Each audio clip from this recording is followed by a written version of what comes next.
जय सिया राम। सबसे पहले हम अपना परिचय देना चाहेंगे, क्योंकि बिना परिचय के प्रेम नहीं होता। प्रेम के बिना श्रद्धा नहीं होती, श्रद्धा के बिना विश्वास नहीं होता, विश्वास के बिना सिद्धि नहीं होती। इसलिए सबसे पहले शरीर का परिचय देते हैं। शरीर ये हमारा 5 तत्व से मिलकर बना है।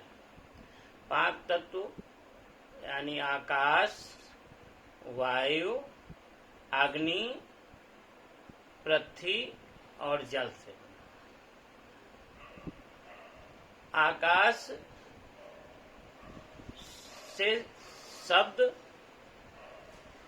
वायु से स्पर्श, अग्नि से तेज, पृथ्वी से गंध और जल से रस, ये विषय इस शरीर में विद्यमान है। इसके अतिरिक्त 5 कर्मेंद्रियां एवं 5 ज्ञानेंद्रियां।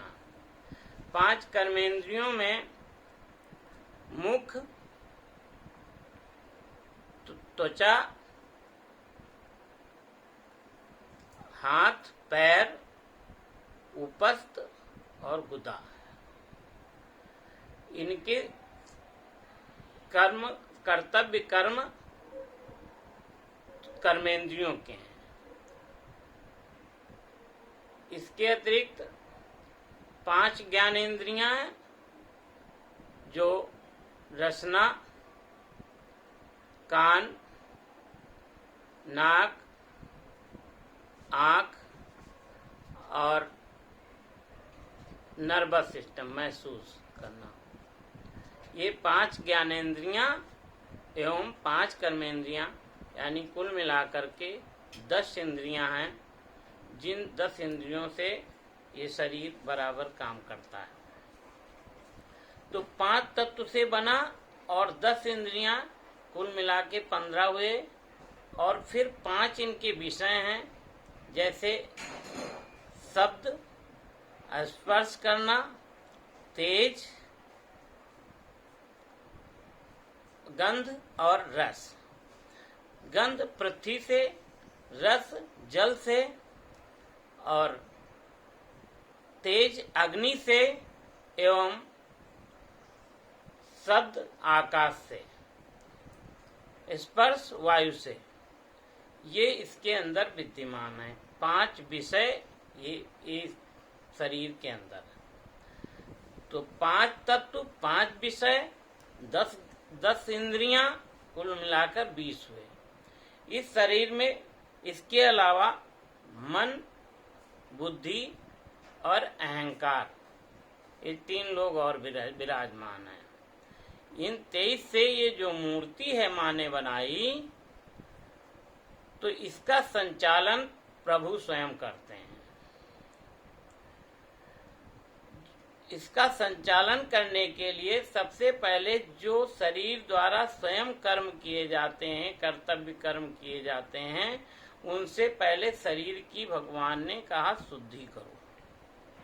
सबसे पहले हमको शरीर शुद्ध करना होता है, और शरीर को 2 तरह से प्रभु ने कहा शुद्ध करो। ये नित्य प्रतिक्रिया बताइए कि हमें शुद्ध करना है, और कर्म आप अपने आप करने लगेंगे, क्योंकि कर्मेंद्रियां आपके पास हैं तो कर्म करेंगी, ज्ञानेंद्रियां हैं वो अपना कर्म करेंगी, तो कर्म होने लगेगा। कर्म से आप शुद्धि करें। शुद्धि एक बाहर की है शरीर की, एक अंदर की है, यानी अंतःकरण की। बाहर की शुद्धियां तो कर्मेंद्रियों से हो जाती हैं। जैसे हम सुबह उठते हैं जब, तो सबसे पहले पेट साफ करने जाते हैं। जब हम पेट साफ करते हैं तो पेट साफ करने का कर्मेंद्री, गुदा कर्मेंद्री जो होती है, वो पेट को साफ करती है। यानी गुदा अपने आप पेट को साफ करती है। इसका मतलब वो अपना कर्तव्य कर्म निभा रही है, पहली कर्मेंद्रिय। फिर दूसरी कर्मेंद्री है उपस्थ। तो उपस्थ जो है पेशाब करके जो है पूरा गंदगी निकाल देती है, और जब पूरा गंदगी और पेट साफ हो जाता है तो हमारा शरीर अंदर से शुद्ध होने लगता है। हाथ क्या करते हैं, हाथ कर्मेंद्री क्या करते हैं कि मुंह को कायदे से साफ करके, पूरी त्वचा को साफ करके, हाथों को साफ करके, पैरों को साफ करके, ये हाथों का काम है। और पूरे शरीर को साफ करके, मुंह को मंजन करा करके और मुंह में जीभी करा करके, यानी मुंह को साफ करते हैं तो मुंह की कर्मेंद्री कुछ खाने लायक तैयार हो जाती है, शुद्धता आ जाती है। तो हाथ अपना कर्म करते हैं। पैर क्या कर्म करते हैं, पैर का कर्तव्य कर्म है कि हम जब सुबह सो के उठते हैं तो सबसे पहले पैर ही हमको ले जाते हैं पेट साफ करने के लिए, यानी हाथों से कर्म करने के लिए ये पैर काम करते हैं। पैर वहां तक जाते हैं, अपना कर्तव्य कर्म करते हैं। इस तरह से हाथ भी अपना कर्तव्य कर्म करते हैं। फिर गुदा भी अपना कर्तव्य कर्म करते हैं। फिर उपस्थ भी अपना कर्तव्य कर्म करते हैं। तो ये चारों इंद्रियां जब कर्म कर लेती हैं तो इस शरीर को जब पेट साफ हो जाता है, जब शुद्धता आने लगती है, तो इस शरीर को भूख लगने लगती है। जब इसको शरीर को भूख लगती है तो शरीर कहता है अब हमको कुछ भोजन मिलना चाहिए। तो भोजन मिलेगा मुंह द्वारा। अब मुंह की कर्मेंद्री जो मुंह है वो उसका अपना कर्तव्य शुरू होता है, और वो हाथों के द्वारा जो पाया हुआ भोजन है, ग्रास है, उसको बढ़िया चबला करके और कई तरह से उसको महीन कर करके फिर उसको जो है आहार नाल में भेज देता। आहार नाल के बाद जो प्रक्रिया शुरू होती है फिर वो अंतःकरण की होती है। इसके अतिरिक्त हमारे जो 5 ज्ञानेंद्रियां हैं, आँख, नाक, कान, रसना और त्वचा, ये इनका काम है कि नाक का काम है यानी वायु का आदान प्रदान करना। वो कार्यक्रम अपने आप कर्तव्य कर्म उसका होता रहता है। आँख का काम है देखना। कान का काम है सुनना। अब और त्वचा का काम है स्पर्श को महसूस कराना। रसना का काम है कि हम अपना स्वाद बताना। इस तरह से सबके कर्म अलग अलग हैं। ये ज्ञानेंद्रियों के कर्म हैं। इस तरह से ज्ञानेंद्रियां और कर्मेंद्रियां मिलकर के, यानी इंद्रियां, 10 इंद्रियां मिलकर कर काम करती हैं, और जिससे शरीर की शुद्धता आती है। ये शुद्धता बाहरी भी होती है, और अंतःकरण की जो शुद्धता होती है उसमें मन, बुद्धि और अहंकार का बड़ा रोल होता है। मन जो है जब इन इंद्रियों के साथ बस में काम करता है तो वो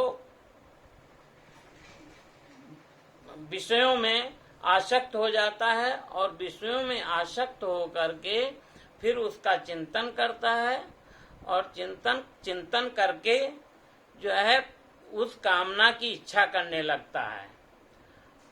इसी तरह से बुद्धि जब भ्रमित नहीं होती है, बुद्धि शुद्ध होती है तो मन को कंट्रोल कर लेती है, और बुद्धि जब भ्रमित होती है, अगर मोहित हो गई मन के द्वारा तो भ्रमित होती है, तो बुद्धि भ्रमित हो करके मन को चंचल कर देती है, उसको रोक नहीं पाती। फिर उससे जो है कामनाएं बढ़ती हैं, और कामनाओं से हमारी वाणी में अशुद्धता आने लगती है। इसलिए वाणी को शुद्ध करने के लिए और विवेक से बुद्धि शुद्ध होती है, तो वाणी के लिए हमको माँ सरस्वती की आवश्यकता है, और विवेक के लिए हमें गणेश जी की आवश्यकता है।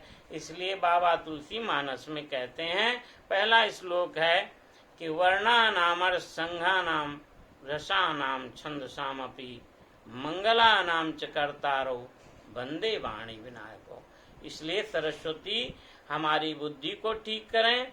सरस्वती हमारी बुद्धि को ठीक करते हुए गणेश जी विवेक हमें दें, और विवेक के द्वारा हम अच्छे बुरे का ज्ञान करते हैं। अच्छे बुरे का ज्ञान करके जब हम वाणी को उच्चारण करते हैं तो वाणी में शुद्धता रहती है, अमृतमयी वाणी हो जाती, सरल वाणी हो जाती, सहज वाणी हो जाती। इसलिए हमें सरस्वती माँ और गणेश जी का सुबह सुबह वंदन करके कार्य प्रारंभ करना चाहिए। जय सिया राम।